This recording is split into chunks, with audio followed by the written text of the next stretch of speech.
और मुझे तो मर्म इसमें आ गया। क्या? भगवान राम जब स्नान करने जा रहे थे तो भरत जी महाराज स्नान के लिए तैयार थे कि मैं अपने स्वामी को, अपने प्रभु को स्नान करा दूं, क्योंकि सेवक का धर्म यही है ना कि स्वामी को स्नान कराए। तो भरत जी सोच रहे हैं कि मैं स्नान कराऊंगा अपने प्रभु को, ये सेवकों युवकों से नहीं, मैं स्वयं स्नान कराऊंगा अपने स्वामी को। और जैसे ही भरत जी सामने आए, भगवान को स्नान कराने ही वाले थे, भगवान ने कहा रुक जाओ भरत, रुको, तुम्हारी दशा को मैं देख रहा हूं, लगता है कि तुमने 14 साल तक स्नान नहीं किया। भरत जी ने कहा कैसे? भगवान राम ने कहा कि तुम्हारे ये सिर के केस बता रहे हैं उलझे हुए कि तुमने स्नान नहीं किया। भरत जी ने कहा कि सरकार स्नान तो किया है, तो अयोध्या के सेवकों ने तुम्हारा श्रृंगार नहीं किया है। अगर श्रृंगार किया होता तो ये केस उलझते नहीं, ये केस उलझ गए हैं। भरत जी ने कहा ये केस नहीं उलझे हैं, ये भरत के जीवन की समस्याएं उलझी हुई हैं। क्या उलझे हुए हैं? भरत के जीवन की समस्याएं। तो कार्यवाहक राजा के रूप में तुम रहे भरत, यदि समस्याएं राजा के जीवन में उलझती हैं तो मंत्रियों का काम है कि वो सहयोग करें और समस्याओं को सुलझाएं। तो अयोध्या के मंत्रियों ने सहयोग नहीं किया, इसका मतलब है कि ऐसे मंत्रिमंडल का मैं बहिष्कार करता हूं जिसने अपने राजा का साथ नहीं दिया है, वो मेरा क्या साथ देगा? मैं मंत्रियों से पूछता हूं। भगवान ने मंत्रियों से पूछा तो मंत्रियों ने यही कहा कि हम सब हाथ जोड़े खड़े रहते थे, लेकिन भरत जी मौन रहते थे, कुछ बोलते ही नहीं थे। जब बोलते नहीं थे तो हम कौन सी समस्या सुलझा देते? भरत तुम क्यों नहीं बोले, मौन क्यों रहे? भरत जी ने कहा इसलिए प्रभु, ये मंत्री मेरी समस्या को नहीं सुलझा सकते थे। क्यों? मैं आपका सेवक हूं, लेकिन मैं साथ साथ आपका छोटा भाई भी हूं। हाँ, भरत जी ने कहा अगर भाइयों में समस्या उलझ जाए तो न तो कोई मंत्री सुलझा सकते हैं, न वो रिश्तेदार सुलझा सकते हैं, न कोई अदालत सुलझा सकती है। अदालत में भाइयों के केस पहुंच जाते हैं, मुकदमे पहुंच जाते हैं। ईमानदारी से बताओ, अदालतें क्या समय से सुलझा पाती हैं? अरे वो भाई मर के चले जाते हैं, उनकी संतानें भी मुकदमा लड़ती रहती हैं। बोलो भाई, जमीन जायदादें बिक जाती हैं, लेकिन समस्याओं का अंत नहीं, समस्याएं उलझती जाती हैं, सुलझती नहीं है। भरत जी ने कहा कि आप मेरे बड़े भाई हैं, मैं आपका छोटा भाई हूं। ये भाई भाई की समस्या उलझी हुई है, और जब भाइयों में प्रभु समस्या उलझ जाए तो न कोई शासन सुलझा सकता है, न अदालत सुलझा सकती है, न रिश्तेदार सुलझा सकते हैं। भाई की समस्या केवल भाई सुलझा सकता है और कोई दूसरा नहीं सुलझा सकता। केवल भाई की समस्या भाई सुलझा सकता है। बोलो कितनी महत्वपूर्ण बात कही भरत जी ने। तुम्हारी समझ में बात आ रही है? कथा सुन रहे हो कि भाइयों में यदि समस्याएं उलझ जाए तो अदालत के चक्कर में मत पड़ा करो, आपस में बैठ करके सुलझ लिया करो। किसी रिश्तेदारों के चक्कर में भी मत पड़ा करो, किसी के चक्कर में पड़ने की जरूरत नहीं है। आपस में भाई भाई बैठ करके गंभीरता पूर्वक समझ लें और समस्याओं से सुलझ लें।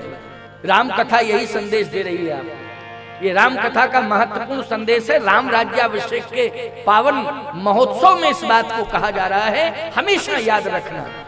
भरत जी ने कहा कि आज आप सिंहासन पर बैठने नहीं आए हैं, अपने छोटे भाई भरत की समस्याओं को सुलझाने के लिए आए हैं। आप सिंहासन पर, आपको सिंहासन की आवश्यकता नहीं है, आपने तो सिंहासन को महत्व नहीं दिया है, आपने महत्व दिया है तो संबंधों को महत्व दिया है। किसको महत्व दिया है? संबंधों को, सिंहासन को महत्व नहीं दिया है।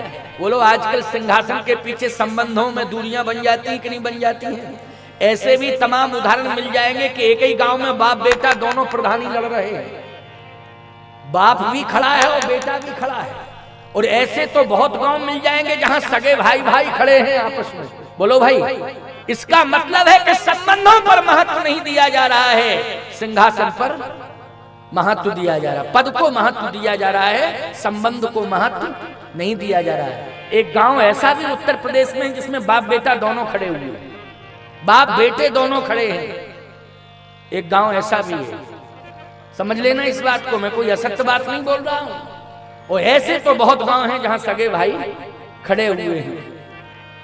लेकिन प्यारे भगवान राम से भरत जी महाराज कहते हैं कि आपने संबंधों को महत्व दिया है, आपने सिंहासन को महत्व नहीं दिया है। आप सिंहासन पर बैठने नहीं आए हैं, आप तो अपने छोटे भाई भरत की समस्या का समाधान करने आए हैं। तो भरत, समस्याएं उलझी हैं, आओ मैं सुलझाए देता हूं।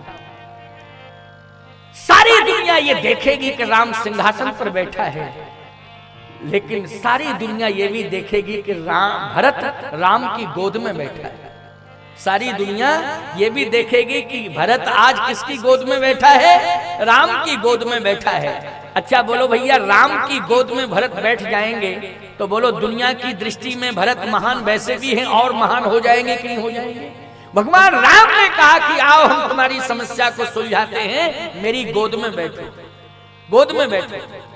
भगवान राम ने भरत को गोद में बिठा लिया। पुण्य करुणा निधि भरत हकारे,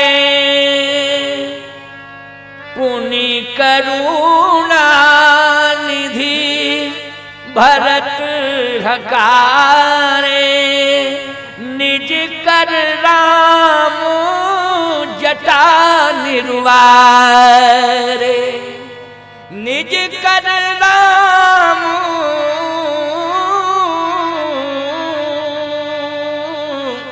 जटा निर्वारे, निज कर राम जटा निर्वारे। भगवान ने अपने हाथ से भरत जी की जटाओं को निर्वारा, समझ गए हो ना, सुलझाया। बोलो ये सारी दुनिया देख रही है कि नहीं देख रही है? कितना प्रेम है। इसका मतलब है कि बड़ा भाई छोटे भाई को प्यार दे रहा है। बड़े भाई को चाहिए कि छोटे भाई को प्यार दे, और छोटे भाइयों को चाहिए कि बड़े भाई के प्रति भरत जैसा समर्पण कर दे। भरत जैसा समर्पण बड़े भाई के प्रति हो जाए और बड़ा भाई राम बन करके भरत जैसा स्नेह छोटे भाइयों को देने लगे। राम राज्य घर घर में आ जाएगा, घर घर में राम राज्य आ जाएगा। प्यारे गोस्वामी जी कहते हैं, अनुभाए प्रभु तीनों भाई, भगत बछल कृपालु रघुराई। भगवान ने फिर सभी भाइयों को स्नान कराया, सभी भाइयों को सुंदर वस्त्र पहनाए, उनका श्रृंगार किया। इसका मतलब है कि प्रेम के धरातल पर राम राज्य स्थापित होगा। अर्थ निकल के यही आया कि प्रेम के धरातल पर राम राज्य स्थापित होगा। जब भगवान ने अनवाए प्रभु तीनों भाई, और जैसे ही तीनों भाइयों को स्नान कराया भगवान राम ने, प्रेम के धरातल